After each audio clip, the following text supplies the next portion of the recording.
Assalamualaikum warahmatullahi wabarakatuh. Hari ini kita berjumpa kembali dengan mata kuliah analisa struktur statistik tertentu dengan metode TKBA. Nah, untuk contoh soal kali ini kita akan membahas berupa portal tetap dengan tumpuan jepit-jepit. Mari kita simak contoh soalnya. Nah, di sini kita mempunyai portal sederhana yang terdiri dari satu buah balok dengan dua buah kolom. Nah, balok ini terletak di nodal 1, 2, sedangkan kolomnya terletak di 1A dan 2B. Untuk di balok sendiri ada beban luar berupa beban terbagi merata dan beban titik yang besarnya sebesar 3 ton per meter untuk bentang. Untuk beban terbagi merata, kemudian beban sebesar 4 ton untuk beban titik. Nah, untuk panjang bentang baloknya sendiri adalah 6 meter, sedangkan kolomnya sendiri dia tingginya adalah 4 meter. Kemudian di sini diketahui inersia momennya itu disamakan dengan nilai 1. Nah, langkah yang pertama itu apa yang harus dilakukan? Yaitu menghitung terlebih dahulu momen primer yang bekerja pada struktur.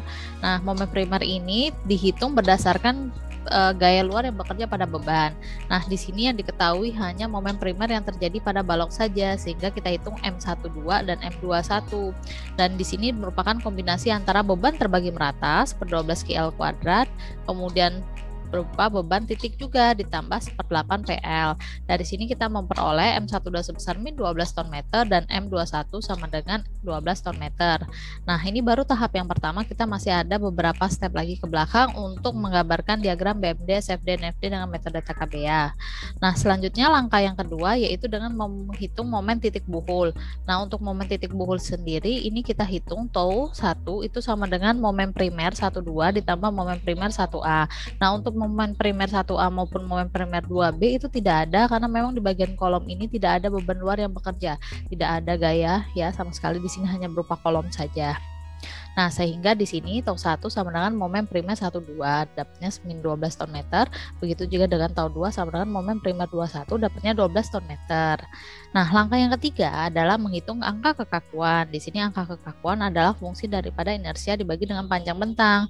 Nah, untuk balok sendiri panjang bentangnya adalah 6 meter. Jadi K12 itu atau K21 juga nanti akan 1/6.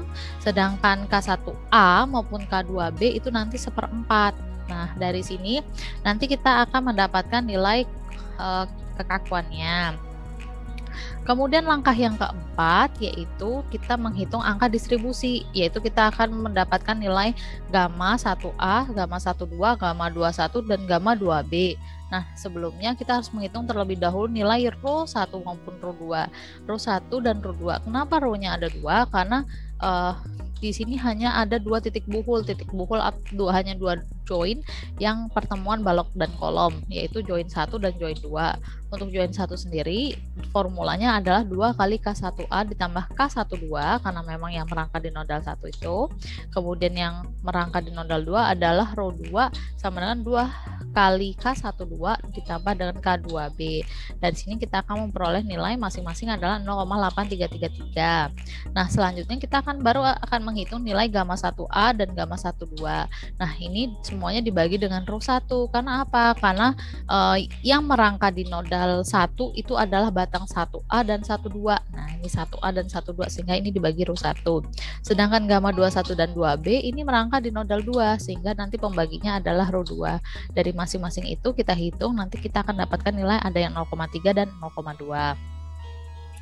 Nah, langkah yang selanjutnya adalah menghitung momen rotasi awal. Momen rotasi awal ini dihitung berdasarkan nodal yang ditinjau. M10 itu min tau 1 dibagi rho 1. Nanti kita akan dapatkan sebesar 14,4, sedangkan M20 itu min tau 2 per rho 2 sama dengan min 14,4. Nah, langkah yang selanjutnya adalah kita harus menghitung iterasi sampai kita peroleh bahwa M1, M2 itu nilainya hampir setara, hampir sama ya. Dan ini memang sama banget, yang 118,00, yang satunya min 18,00, angkanya sama. Nah, ini formulanya dari mana? Kita contoh dari iterasi yang pertama ya. M11 sama dengan M10 ditambah dengan gamma 12 ya, gamma 12 di sini dikalikan dengan momen 2 yang 0. Nah, dari sini kita masukkan nilainya satu per satu sehingga kita peroleh nilainya 17,28. Nah, untuk momen 21 ini yang digunakan adalah momen 20 ditambah dengan gamma 21. Berarti gamma 21 itu kita pakai momen 1 yang iterasi yang pertama. Ini bukan M21 tapi M11 ya. Ini kita ganti. Ini harusnya angkanya sama dengan 1. Nah, itu. Kemudian dari sini kita coba iterasi yang kedua. M12 itu adalah M10 ditambah dengan tetap gamma 12 ya, min gamma 12, maka momen yang digunakan adalah 2 tapi iterasi yang pertama ya, yaitu min 17 ini kita inputkan ke sini, nanti akan menghasilkan nilai 17,971. Selanjutnya kita menghitung M22. M22 itu M20 ditambah dengan min gamma 21 tapi menggunakan momen 1 iterasi yang kedua. Nah, dapatnya segini. Nah, itu terus lanjut sampai dengan iterasi yang akan menghasilkan angka yang sama. Nah, selanjutnya adalah kita akan menghitung momen akhir atau momen ujung. Momen akhir itu adalah kombinasi daripada tadi momen iterasi ya, ditambah dengan momen primer.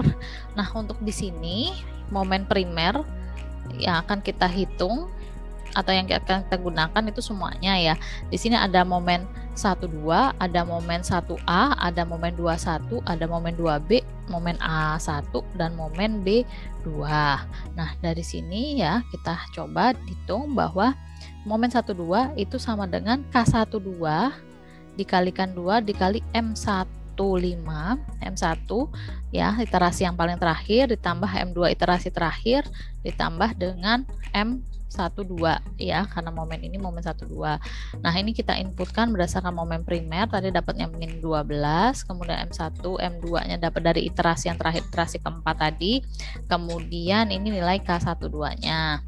Nah, untuk momen 1A ini diperoleh dari K1A, kekakuan 1A dikalikan 2 kali M1 ditambah MA ditambah dengan M1A stroke. Nah, untuk momen primernya ini enggak ada, yang ada tuh momen primer 12 sama 21 ya, sehingga yang selain 12 dan 21 itu nilainya sama dengan 0. Kemudian MA ini juga enggak ada, yang ada hanya M1 dan M2. MA dan MB itu nilainya sama dengan 0 ya, karena dia A dan B itu adalah perletakan jepit-jepit sehingga tidak ada nilainya. Nah, dengan langkah ini ya kita coba masukkan dari masing-masing ini, kita akan memperoleh nilai sebagai berikut. Tinggal diinputkan saja sebenarnya nilai-nilainya. Nah, kemudian kita gambarkan free body-nya seperti apa. Nah, karena M12 dan M21 ini kita udah dapat ya min 9 dan 9. Nah, ini M12 karena dia berlawanan jarum jam ya, soalnya nilainya min 9 nih. Nah, kemudian M21 kan plus, berarti dia searah. Begitu juga M12 dan MA1. M1A dan MA1 ya, nilainya sama-sama plus, jadi semuanya bersearah dengan jarum jam. Kemudian M2B dan MB2 nilainya minus, berarti dia berlawanan dengan jarum jam.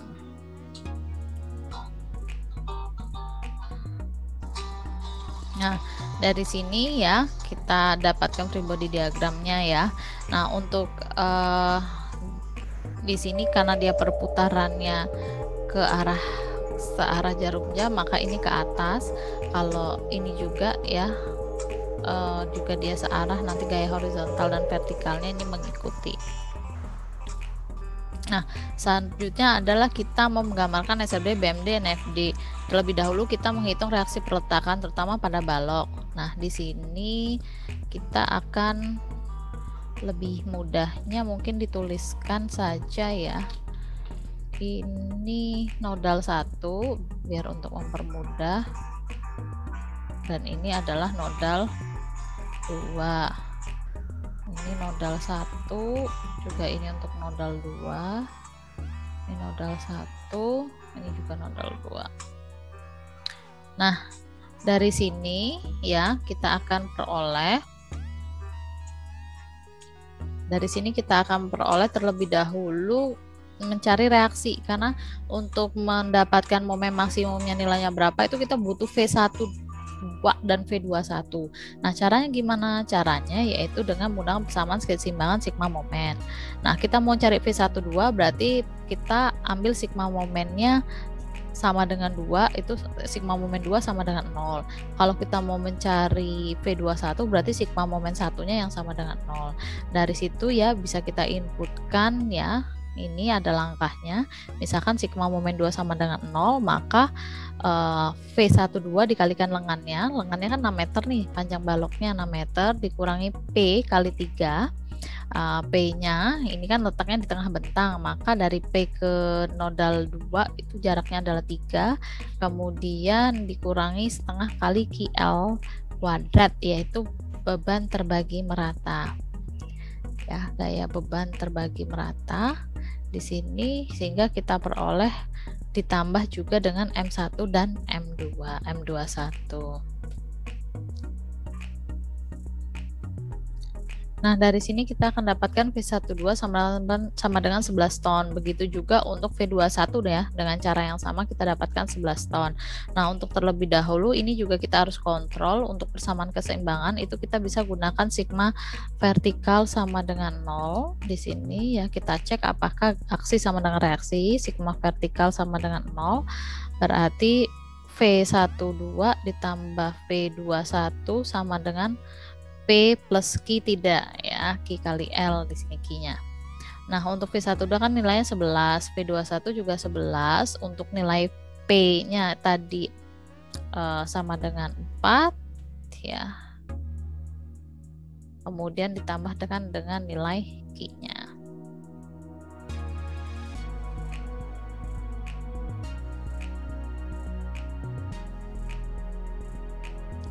Ini Q-nya tadi nilainya 3 ya, 3 dikalikan dengan panjang bentangnya 6, 11 tambah 11 22, yang ini 4 ditambah 3 kali 6, 18 tambah 4 22, berarti ini oke ya, nilai V12 dan V21 nya oke. Nah, selanjutnya ini kita gambarkan diagram SFD nya. Nah, V12 ini kan letaknya nodal 1, di sini V12 nilainya 11, kemudian ini kita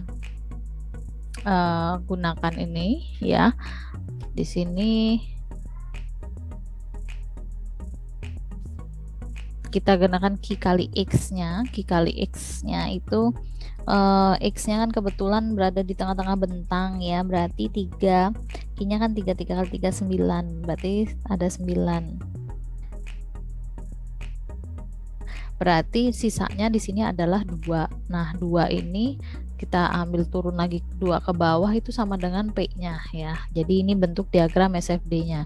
Jadi ada sisa di sini, nggak langsung berpotongan 11 ketemu 11 karena di bagian tengah bentang itu juga ada beban titik berupa 4 ton. Jadi kalau di atas ini 2, di bawah ini 2 kan sama dengan nilai P-nya ya.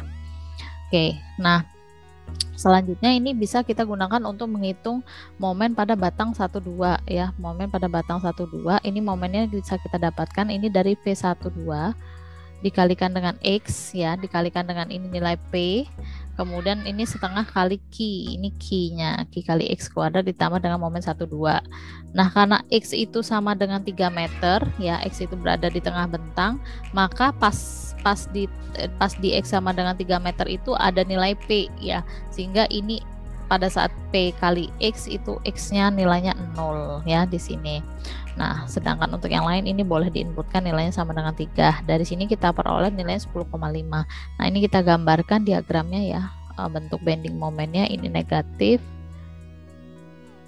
Kemudian ini nilainya positif dan ini negatif. Ya, 10,5. Nah, untuk nilai 9 ton min itu diperoleh dari momen 12 dan momen 21 ya yang bekerja. Nah, untuk batang 12 kita udah selesai. Nah, selanjutnya ini untuk kolom ya. Kita mau menggambarkan diagram SFD maupun BMD untuk kolom. Nah, untuk kolom tadi ya kita tinjau sigma momen 1 sama dengan 0. Ini sigma momen di 1 sama dengan 0. Nah, ini kan nilai 1 tuh ada di sini nodal 1, ini nodal A di bawah sini. Nah, itu kalau kita manggil sama momen 1 sama dengan 0, kita tinjau batang A1 di sini, berarti min H1 karena ini berlawanan dengan jarum jam ya untuk ke nodal 1, jadi dia min ditambah dengan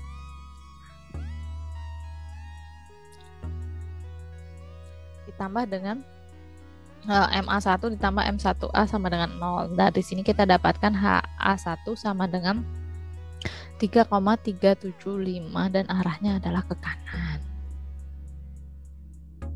Nah, sedangkan untuk kolom 2B ini kita tinjau di sigma momen 2 di sini sama dengan 0. Nah, HB2 itu kalau ke arah nodal 2 itu plus nilainya ya, ditambah dengan MB2 ditambah dengan M2B. Jangan lupa untuk HB2 itu dikalikan dengan tingginya 4 meter. Nah, dari sini sebenarnya HB2 itu min kali MB2 ditambah M2B dibagi dengan H. Karena apa? Karena HB ini pindah ruas, HB2 ini pindah ruas, nanti akan menghasilkan nilai minus. Oleh sebab itu ini 3,375 itu sebenarnya nilainya min 3,375 dan arahnya itu adalah ke kiri ya, karena dia tadi minus ya. Nah, selanjutnya jika ini kiri maka yang H2B arahnya harus ke kanan, jadi dia sebenarnya harus seimbang. Begitu juga dengan HA1 ya, dia arah ke kanan, maka A1A ya arahnya ke kiri. Nah, selanjutnya kita bisa menggambarkan lagi nih diagramnya utuhnya, bentuknya seperti ini ya, diagram BMD dan SFB-nya kalau kita gabungkan seperti ini. Nah, ini dari momen-momen tadi ya, hitungan momen-momen tadi ya yang kita peroleh dari momen 1 2 2 1, momen 1A A1 gitu ya. Nah, ini tinggal kita gambarkan, kemudian ini diagram SFD-nya. Nah, untuk SFD yang kolom itu kita dapatkan berdasarkan gaya horizontal atau gaya yang tegak lurus sama bidangnya. Jadi kalau balok itu pakai kalau balok itu pakai gaya vertikal, kalau kolom itu pakai gaya horizontal, artinya gaya yang tegak lurus terhadap bidangnya ya untuk SFD. Nah, sedangkan ini selanjutnya ke NFD. Nah, untuk NFD ini ya, nah kita kan udah dapet nih HA1-nya tadi ke arah kanan, berarti H1A-nya ke kiri. Nah, ini dari HA1 ini kan harus mendistribusikan ke H12.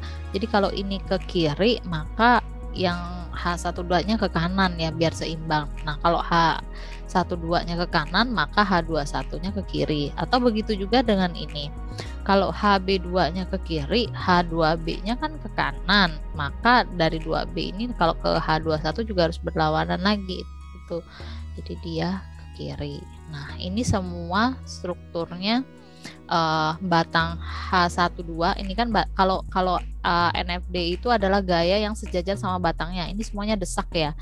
Jadi ini batang A12 dan batang H21 itu mendesak balok 12, sedangkan VA1 dan V1A itu mendesak kolom ini, kolom 1, sedangkan V2B dan VB2 itu yang mendesak kolom 1.